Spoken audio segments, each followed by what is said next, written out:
ताज्या बातम्यांसाठी महान करेला सबस्क्राइब करा आणि बेल आयकॉनला क्लिक करा। नोकरी नाही समाजकारण करायचंय। कुमारी मानसी बोगन गीता बामणे यांचा तेऊरवाडी कमलवाडी येथे प्रचार दौरा।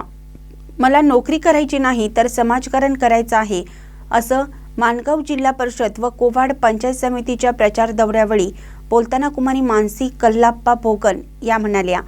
माणगाव जिल्हा परिषद उमेदवार कुमारी मानसी बोगन व कोवाड पंचायत समिती उमेदवार श्रीमती गीता बामणे यांनी तेऊरवाडी कमलवाडी प्रचार दौरा केला। या दौऱ्यात तेऊरवाडी येथील सामाजिक कार्यकर्ते अशोक पाटील, सेवा सोसायटीचे माजी चेअरमन दत्तात्रय पाटील, ब्रह्मलिंग दूध संस्था चेअरमन संजय गडकरी, जय जवान दूध संस्था chairman SK Patil, Rajaram Patil, Mahadev Patil, Rajendra Bhingude, RJ Patil, Maruti Patil, JM Patil, Vitthal Patil, सौ साधना पाटील, शालन पाटील, सुजाता पाटील, कमल गडकरी यांच्यासह कार्यकर्ते मोठ्या संख्येने उपस्थित होते। यावेळी तेऊरवाडी व कमलवाडी गावामध्ये संपूर्ण घरोघरी भेटीगाठी झाल्या। महानकर न्यूजसाठी प्रकाश ऐनापुरे, चंदगड। तुम्हा सर्वांचा आभार मानते। तुम्ही आज आवर्जून वेळ काढून माझ्यासोबत फिरलात आणि याचे मी आभार मानते।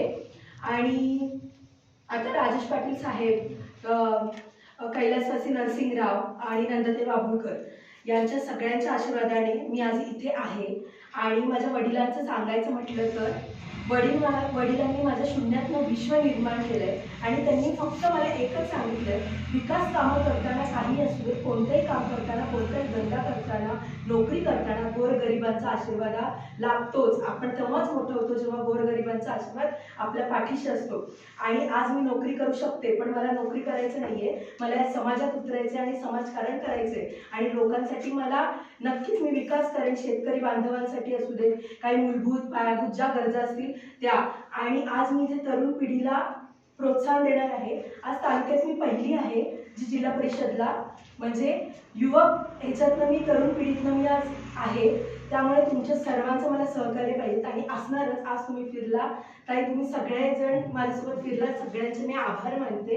आणि असंच तुमचं सहकार्य असू दे आणि असेच तुमचे आशीर्वाद माझ्या पाठीशी असू दे। नक्कीच मी विकास करेन आणि नक्कीच आपल्या तालुक्यासाठी आवाज उठवेन।